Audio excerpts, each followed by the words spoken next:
Thank you for joining us for the November edition of Coffee with Coker. As always, it's a privilege to have you join us. Immediately following today's presentation, we will have a question and answer period, so please feel free to submit your questions throughout the presentation in the area provided in the GoToMeeting dashboard. The participant phone line will be muted for today's presentation, and the materials will be emailed to you tomorrow. As you exit the webinar, a brief survey will pop up, and we would greatly appreciate your feedback on this presentation as well as suggestions for future topics. Jeff Gorky, Senior Vice President, and Phil Meyer, Senior Manager at Coker Group, will be leading our presentation today. Please join me in welcoming Jeff and Phil. Thank you, Savannah. I appreciate it. Thanks for everyone who has joined us for this call in this webinar to discuss an ASC turnaround.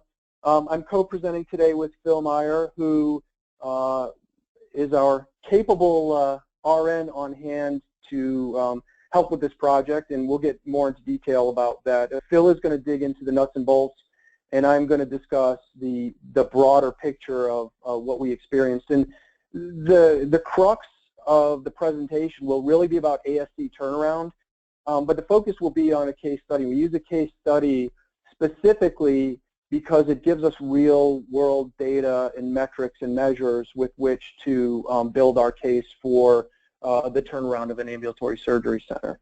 You'll have to forgive me in terms of the presentation. Phil is up north and I am in Florida today, so I'm going to have to ask him to go slide by slide since he is controlling this. So thank you again for joining us on the Coffee with Coker today. And Phil, if you would flip to the next slide, I'd appreciate it. So the goals for today, broadly speaking, are going to be to analyze the component pieces of an ASC for areas of improvement, formulate a strategic plan for optimal operational, clinical, and financial functionality, and to implement positive turnaround, addressing components that afford shareholders clinical coupled with financial success. And then achieve these bullets via a recent engagement. So this would be the case study that I referred to review areas in which to navigate for success. We'll demonstrate a turnaround of one ASC, our case study, that was pretty significantly off track.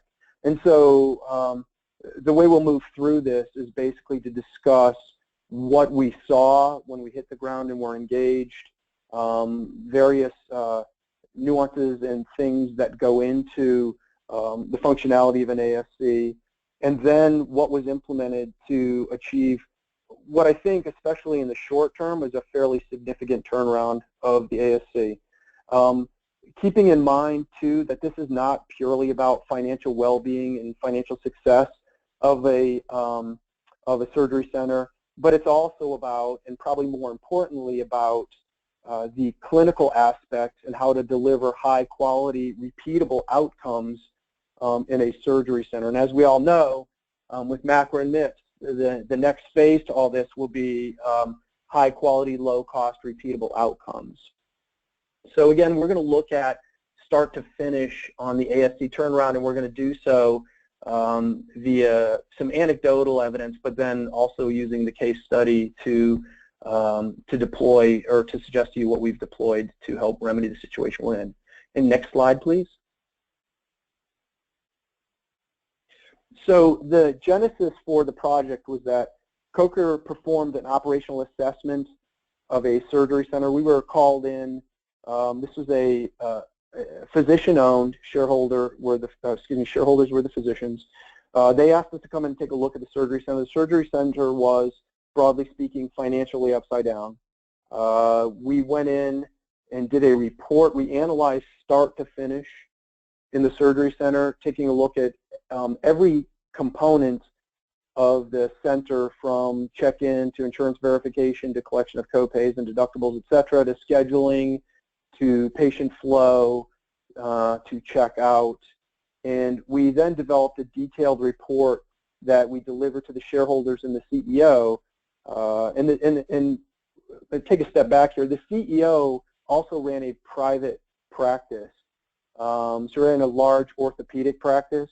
He was also the CEO, essentially the titular CEO of the surgery center, but he had an administrator who reported directly to him. So the report was crafted and given to the shareholders and the CEO to really delineate where there were deficiencies, potential lost revenues, potential risks, whether financial or clinical, and just inefficiencies throughout the functionality of the functionality and operational systems of the ASC. After reviewing the report with the client and discussing the situation with the client, they had asked us to deploy an interim chief operating officer to really kind of pull everything together. So using the report that we had crafted, there was some strategizing of a broader plan, and then operationalizing that strategy, and then deploying fixes and managing the center for a short period of time. The original assessment was about a 6-week project from start to finish, and then the deployment of interim management began in April of 2016, and that was supposed to have been a 3-month engagement. Here we are post 11/1, and we are still engaged on site. So this is very much a work in progress, but as Phil will elucidate later on in the discussion, we've really gotten to the point where we've garnered great benefits in all of the operational components that we targeted, and we have been there because they want us to stay there for a while to continue to do what we're doing. So next slide, please. This is just a little graphic of how the process goes, essentially. It's an assessment of the surgery center. As I mentioned, we cover everything soup to nuts in the surgery center, make sure we have a very thorough review of processes and procedures. And then, oops, excuse me, can you go back? And then that will create a report with narrative and objective measurements so that the client can see very clearly what we think is wrong from a narrative perspective and subjective, but also financially, so they get the full picture of where there are good things, and truly there are good things. There are good surgeons at the center. You know, there are dedicated staff members, but there are also some deficiencies. And so then we are engaged, we implement, and we are asked to then manage. Next slide, please. So the analysis requires a baseline review. We get into the clinic, or excuse me, the surgery center, and we really have to understand our starting point. We have to understand very clearly where we are so that we can measure and monitor progress from that point. So as I said, in Q1, we were asked to do the assessment. This is a physician-owned, standalone, 16,000 square foot multi-specialty ASC, 4 ORs with 1 procedure room.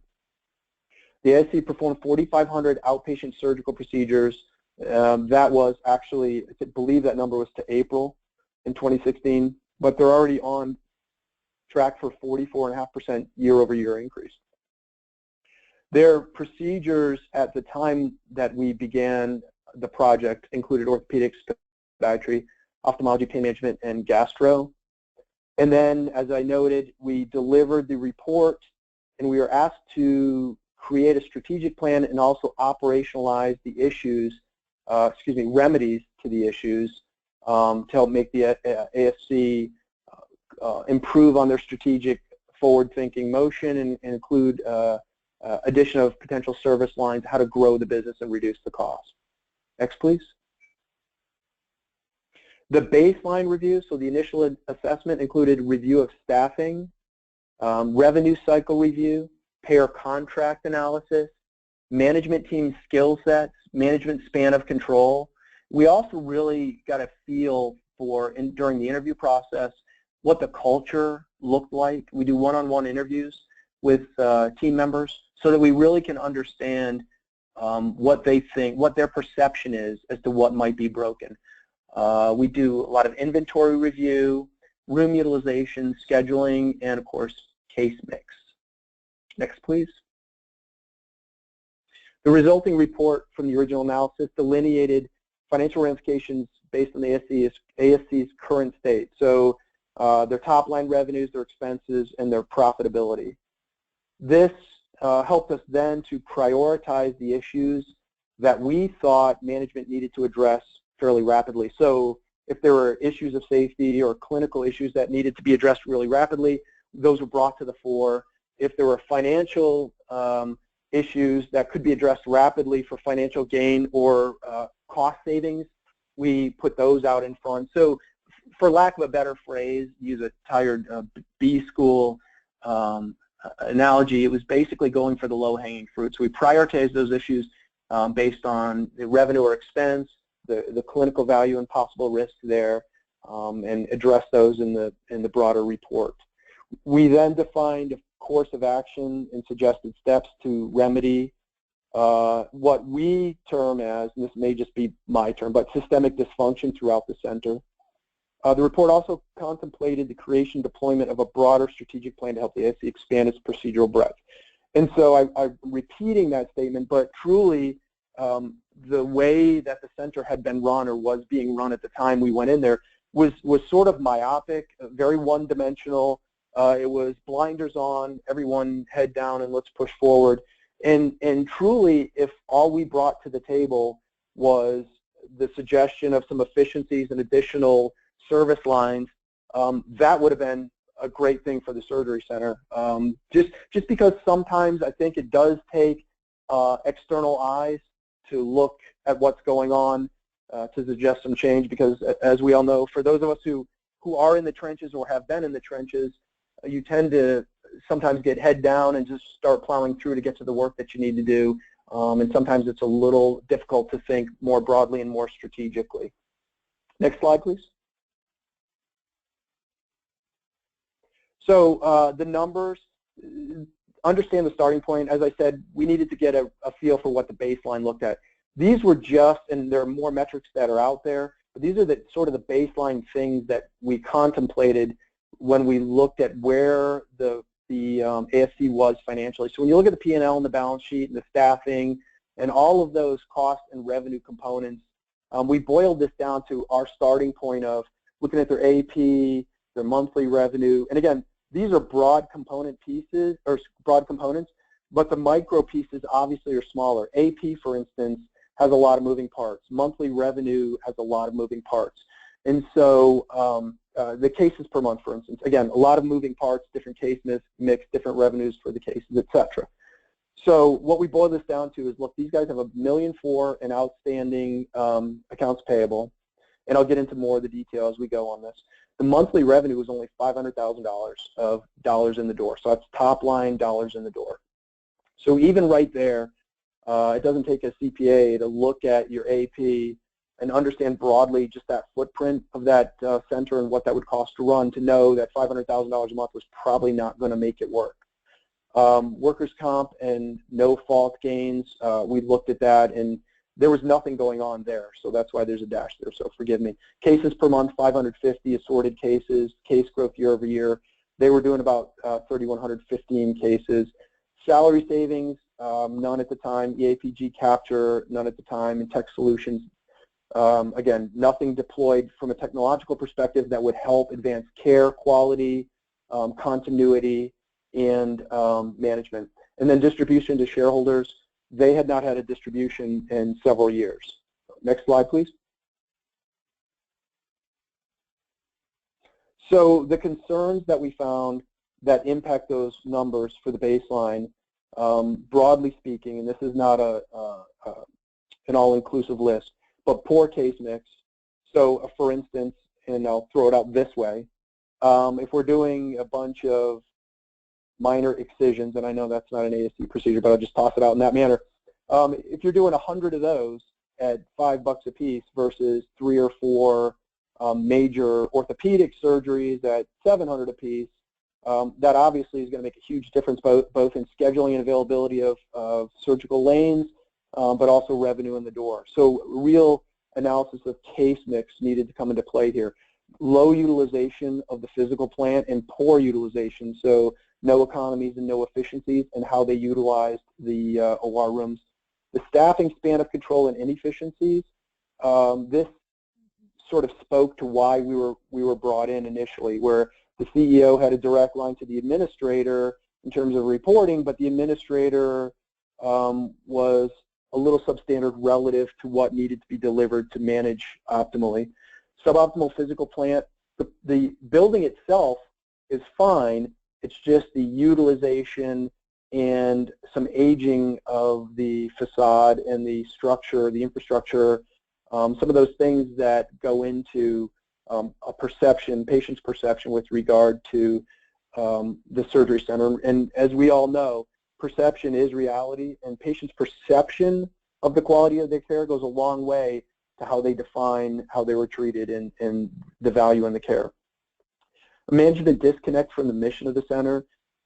Again, this speaks to sort of a blinders on, head down management style, not understanding fully or not contemplating fully how to build a bigger strategy and operationalize the surgery center that was already in place.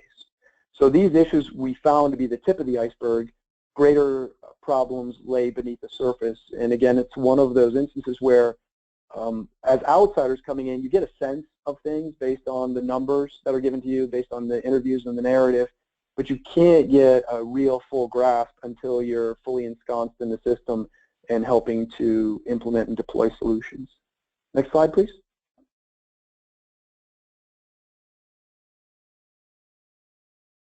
So again, broadly speaking, and as we all know, each of these would be nuanced and have a lot of kind of sub-bullets to it if it was a plan that got operationalized. But really what we boiled this down to is we needed to grow patient volumes. We needed to have the right procedures in there, and this speaks to case mix.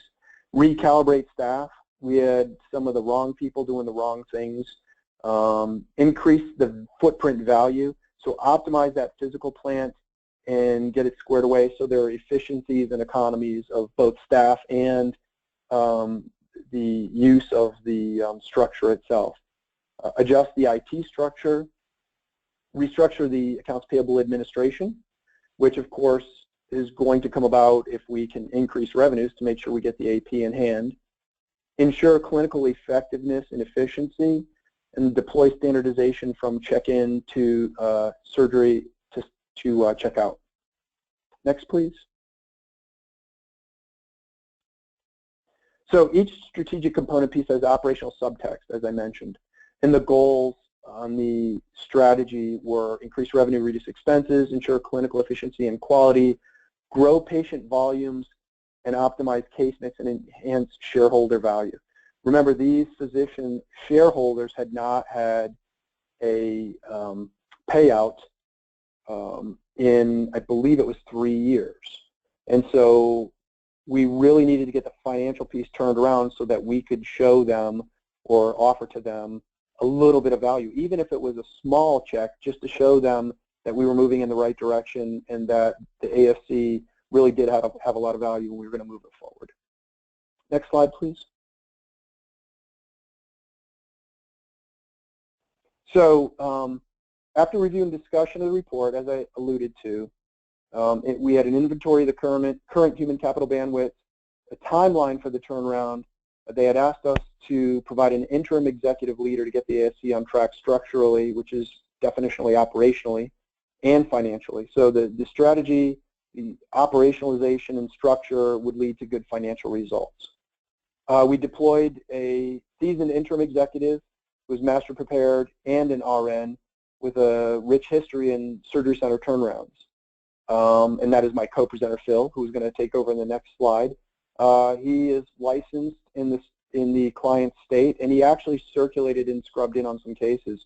So the value of that for me is you have someone who's been in the business for 25 or more years, is an RN, so Phil can talk the talk and walk the walk. He has turned around surgery centers in the past, and he was the right guy to do this job because he comes in with credibility, with results, and he's a clinician. So he understands very clearly both the business side and the clinical side and how to make those two pieces work together. So working with the assessment, that is the report and the results in the report, the COO constructed a strategy, COO being Phil. I worked with the CEO to get the imprimatur and get the rubber stamp, now rubber stamp maybe not so good, the seal of approval, if you will. so that we could move forward, work in concert with our client, and understand very clearly we're on the same page, same sheet of music. We understand very clearly what the goals are and how we need to move forward. Phil defined priorities, operationalized the assessment outcome, and began process of massaging the surgery center into a structurally sound entity. So within 4 months, the ASC was well on its way to substantial improvement in financial and operational actualization. I'm going to hand off to Phil there and let him dig down further into the details of how we really move forward with the with turning the center around. Phil? Thank you, Jeff. I wanted to start out saying, you know, it seems that we're talking a lot about the first 4 months. Jeff noted that we've been here 7 now, and how we can make such a difference in that short a time. Well, I think it goes to the condition that the facility was in, as far from a management perspective, really just being made to run on its own. There was really no vision of how to move forward. So we had to really come in. First thing to do, obviously, is assess you know, the circumstances that are presented to you. We had some of that in our assessment, but there were some specific things that the CEO asked me to take a look at. But one of the first things I noticed was the culture here. And before we can really make changes that are going to last, you really do have to address the culture.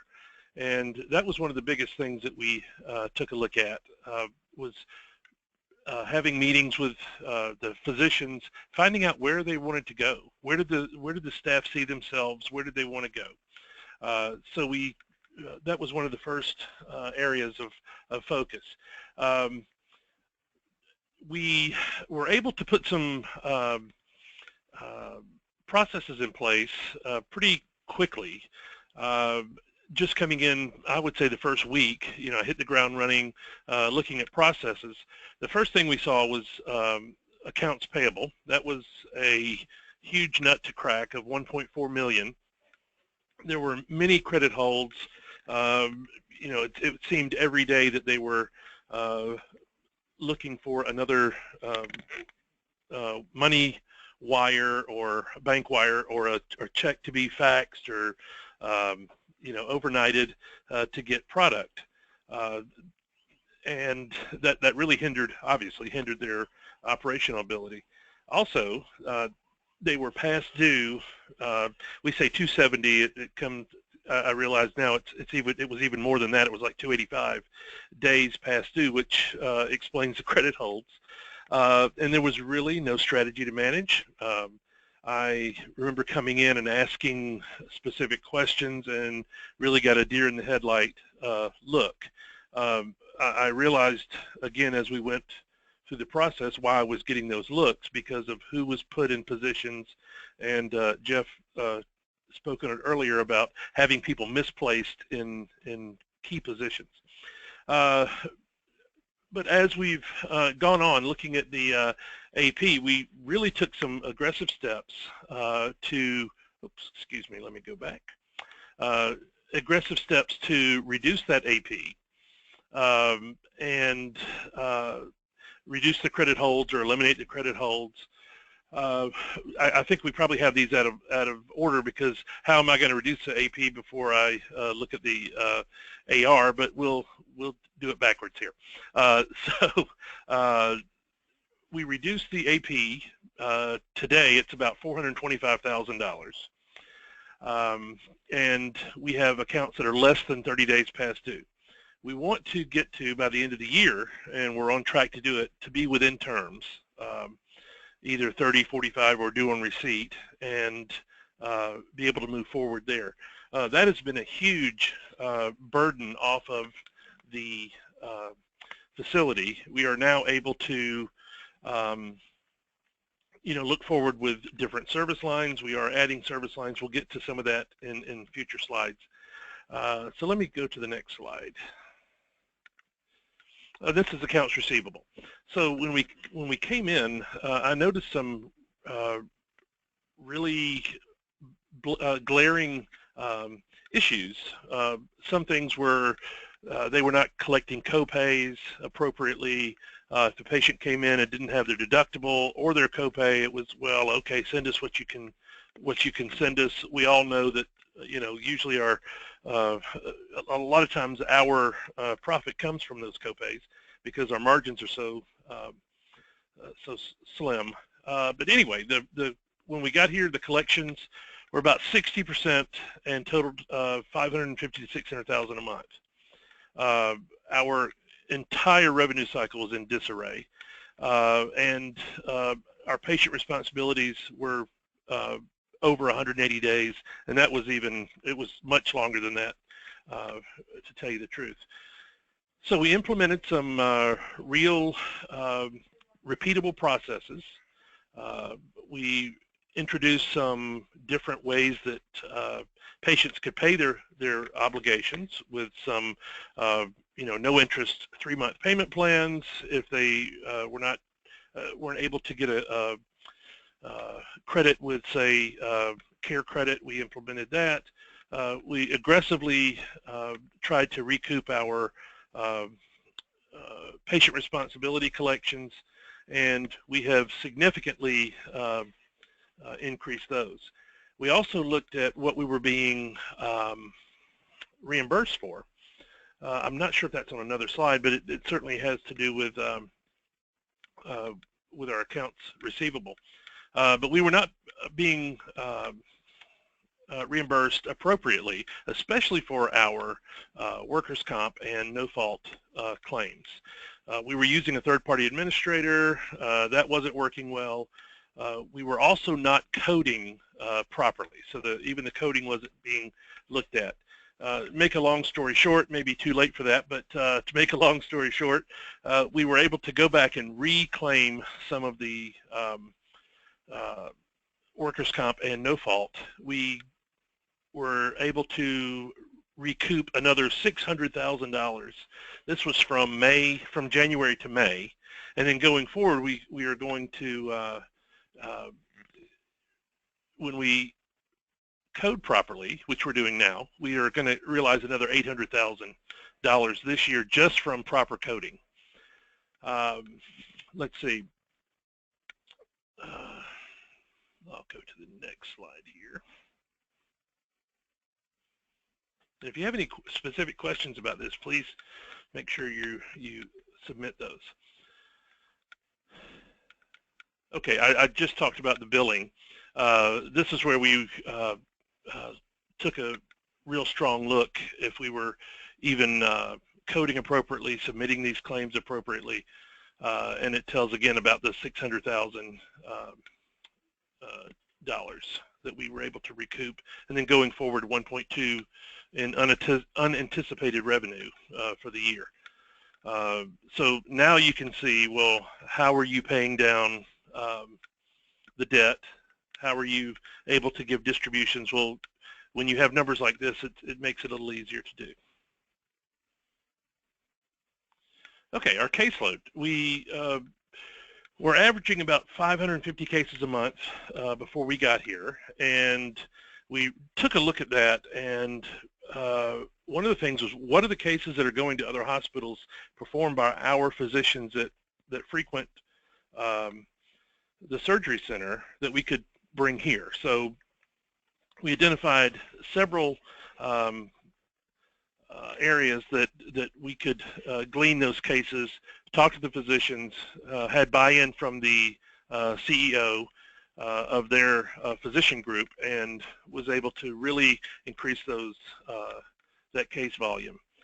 We had an administrator again who was here that if a case, if she didn't want to stay late or didn't want the team to stay late, no, we're not going to do that case today. So it was really a unusual situation. So of course we wanted to again change that culture, change to a concierge type of approach, and we increased the volume considerably. In April we had 690 or since April, we've averaged 690 cases now, and we've had a high of 724 cases in June, and that was a record so far. We are also adding additional service lines of spine, which is a logical thing to do in a ASC. Also plastics. We had no plastic service line, and we're also looking at total joints in the surgery center here. That's a little more for this area. It's not the norm. Now we also jettisoned a couple of service lines. Or at least one, which was our endoscopy.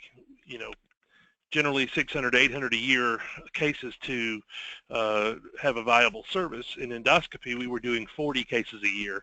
So it was actually costing the center a lot more money than it ever would have brought in from those. The surgeons, we streamlined our scheduling process, our notification process.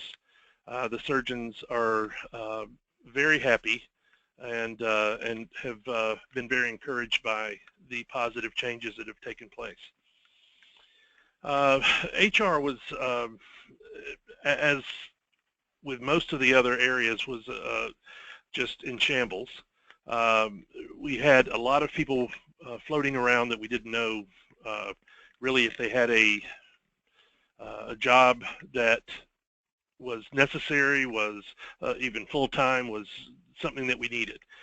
So we took a look at top down of all of our positions.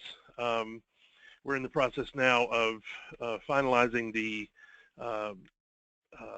job descriptions and everything that follows that.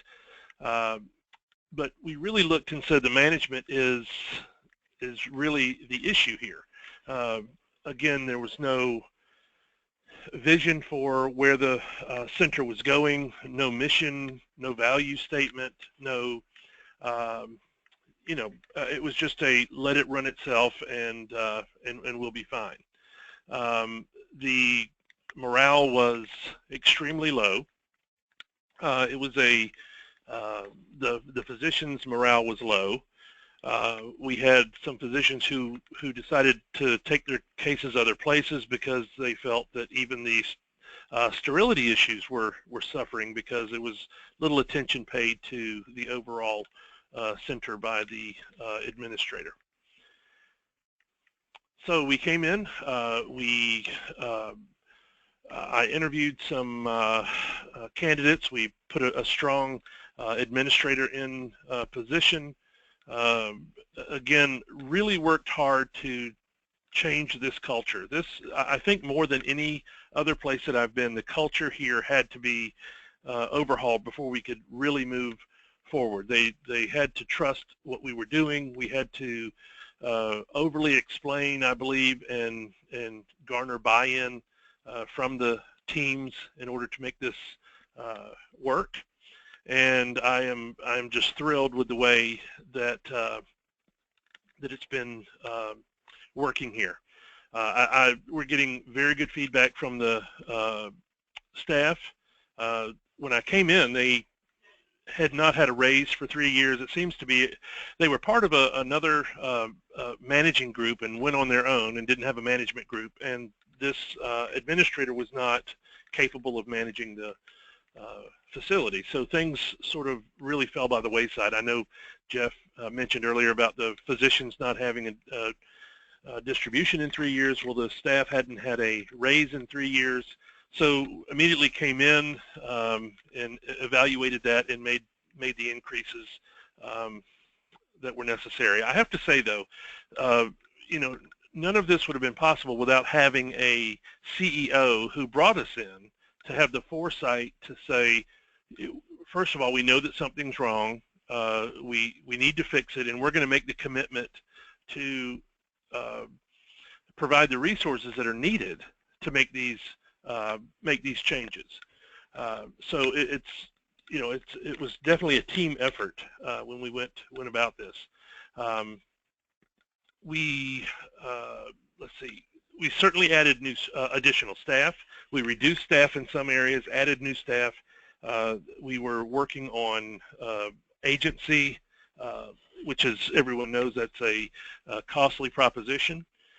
So we have actually added additional staff and not increased our payroll. Because of the attrition that we've had, the realignment of jobs and reducing the use of agency staff. So the physical plant, it is really a nice facility as far as the layout. The only problem is it's on the 4th floor of a building, which makes logistics of getting patients to their cars and getting patients to the center a little difficult. But the structure itself is fine, but the cleanliness, the way that the place was organized, was really in poor a poor state. Disarray is on the slide. That's exactly right. We had issues with temperature control, and you know that everyone knows that you know, temp and humidity are critical in the operating room, and central sterile departments to make sure that we maintain the correct temperatures and humidity for sterility. There were the patient waiting area, all dated. We have, you know, floors that were torn with duct tape on, you know, for the repairs. Needless to say, it was not an inviting place. So we worked on that immediately. You know, those are really low-hanging fruit when you come in and fix the things like cleanliness. That's not a real costly thing to do. It just takes the elbow grease to do it. And that was one of the biggest things that the physicians recognized right off the bat, was how clean it was. And of course that perception of cleanliness and the reality of cleanliness, you know, gives them confidence in some of the other processes that we put in place when it comes to the physical plant. We brought in a maintenance team. We completely overhauled the HVAC, which was not as expensive as it may sound. We actually have a capital improvement plan that we're waiting on permits now, and will be implemented here hopefully within the next 30 days to totally revamp the waiting room and the business office, which will, you know, provide better flow. It'll be a nicer area for the patients. It'll give us a little better image. Let me go to the next. Physician relation. Well, this was obviously, you know, everything that we've talked about so far goes to this physician relations, to say that the morale was low. You're questioning your staff. You're not getting your distributions. All of these things are very, you know, disconcerting, especially after 3 years. I'm sorry, let me go back. The physicians weren't actively involved in reducing costs because they didn't know what the costs were. Nobody had involved them in doing that. And many of the physicians would just bring in supplies and tell the rep, just bring it in and we'll pay for it. And there were no controls there. Needless to say, that's not a good formula. So we revamped that immediately and streamlined how reps came in. Again, the morale went up when they saw how we were implementing even the basics that was needed for to operate efficiently and effectively. One of the, I guess one of the biggest things, although Jeff accurately stated that, you know, it's not all about the money, but let's face it, healthcare is a business, and when people invest, they expect a return on their investment. And the physicians finally got a distribution of $300,000 in June of this year. Since then, we've been able to, and because of the positive growth of both cases and reduction in cost and increased reimbursements, we've been able to do 2 more distributions for a total of $900,000. So bringing to date since June, they've got a distribution of $1.2 million. Not going to break any records there, but I think 1.2 million compared to 0 is a what do we say down south? It's better than a stick in the eye. So right now we are really involved with the physicians. They routinely stop by my office. I routinely go to their rooms, and we're discussing about how we're growing. We're talking about products. We're talking about how we're going to reduce costs. Is the staff working out for them? What do they need? All of these things are just amazingly different from when we first got here, and we've worked hard to make sure that we cultivate those relationships. Let's see. Just a few more slides, guys, and I'm known to talk, but I'm trying to be brief here. I'm sorry. Let me go back. Technology. So they did have technology in place, but it was not being utilized properly. They did not have an EMR. They were doing paper, which I understand a lot of ASCs are still doing paper, but we have since moved to a new system for them for both the surgery management system, and we're implementing an EMR in January, which is going to greatly improve the efficiencies and data collection. So let's see. Well, in summary, I think it's just exactly what we've been talking about. We've generated millions of new revenue. We've reduced expenses, increased caseload. I don't need to read all of the bullet points to you. We've obtained raises. It has been a complete and totally satisfying turnaround, and we still have a long way to go and a very bright future here.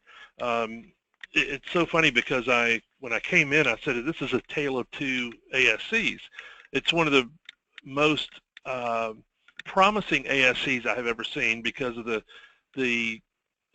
location, the caseload, the case mix, the surgeon involvement, and then it was one of the worst run places I'd ever seen in my life. So we're making changes and really adding to the strength of the center.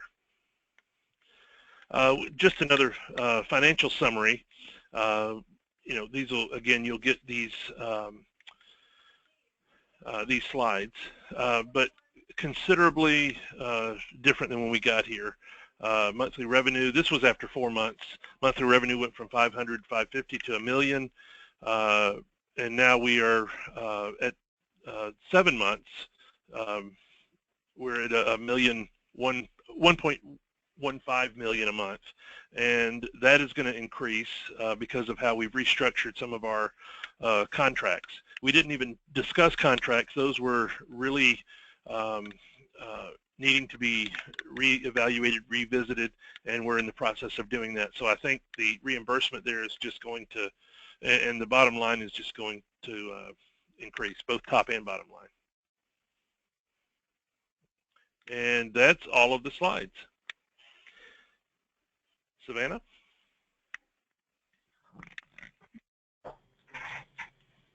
So that's the conclusion. If anybody has any questions, you can go ahead and submit those through the area provided in the GoToMeeting dashboard.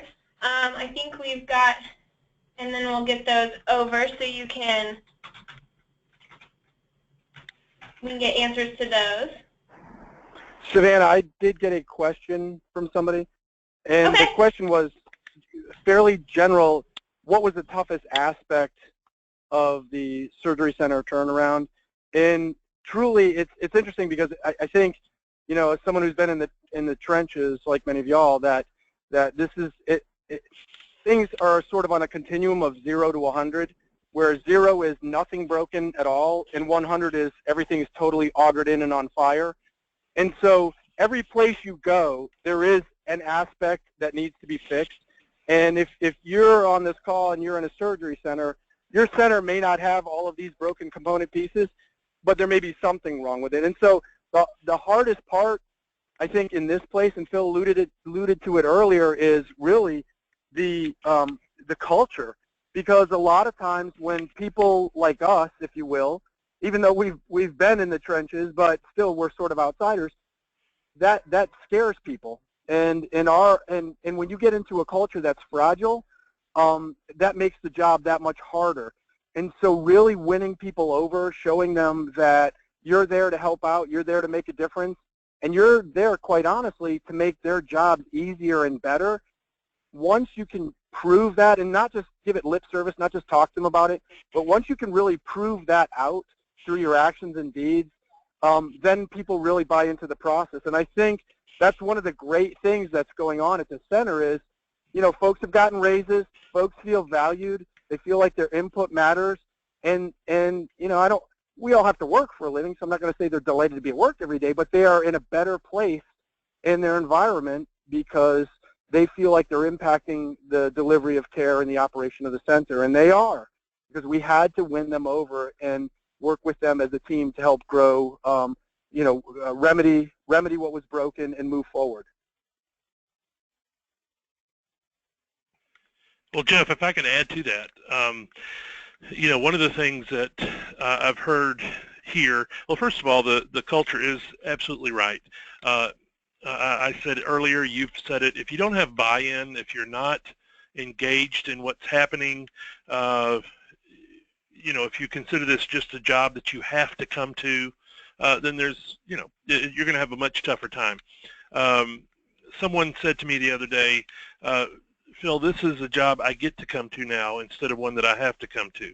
Now, you know, that's, I don't want to create a Hallmark line or anything for, but it was refreshing to hear that because, you know, one of the things I do when I come in is, you know, these are adults, they are professionals, and I have a real simple management philosophy. There's certainly the consulting aspect that we have here, but I am in interim executive management as well, but is to, you know, treat people like adults, give them direction on what you need, give them the tools to complete the task, and then hold them accountable.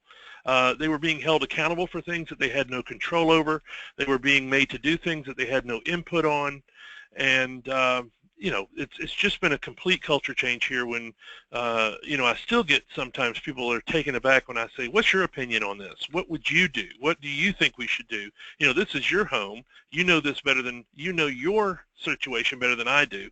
So the culture has really, really been a big deal, and it has made it easier once we changed, once we got the, you know, to use a medical term, to cut the cancer out. Once we did that, it seems dramatic to say it, but it truly was a cancer. Then we were able to move forward.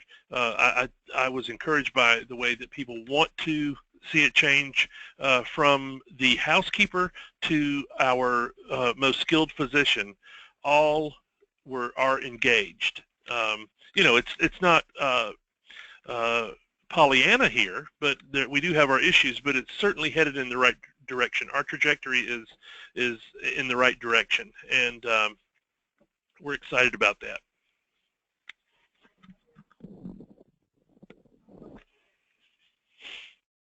And can I add this one other thing to that too? So your RN background and your ability to talk clinically, I think also goes a long way to getting buy-in, because you're not some outsider just telling them things that have no value or relevancy. You're actually someone who's scrubbed in, been involved, and they see, based on your actions, how it can be done, and that you do know what you're doing and talking about. Right. I did get that is something that has helped out tremendously, is when, you know, you're going in, and we call it raising the BS flag. When somebody tells you something and you know that it's just completely not true, then you can raise that flag and say, I don't think so, and here's what we can do. One of the things I told the staff here is, I'm not asking you to do anything I haven't done. So, you know, I'm not mopping the floors now, but I have you know, as you alluded to earlier, Jeff, I've circulated in the rooms, I've given lunch relief, I've done cases, and it goes back to what I said earlier about it, the administrator that was here before, who really, if it was inconvenient, we didn't do cases. Well, you know, I would go back and do a case to show, hey, we are going to be a concierge, we're going to do what we need to do to get this case going and to show you that we want your business. I know I don't want to be redundant and repeat myself, but it has been invaluable to be able to go back and do that, and to understand where these guys are. I say all the time, I've been at the scrub table. I should maybe have given a little bit of background. I'm an RN, but I was also a surgical tech. Before that, I worked in central sterile supply. So you know, and my career has taken me all the way through chief nursing officer and obviously chief operating officer. So I've touched almost every area in a hospital, and you know, really learned from that, and try to take something from every position I was in. So it's paying off now with being able to, or for the past, I guess it's 13 years, for you know, being able to do this and go into places and cultivate a relationship and turn places around.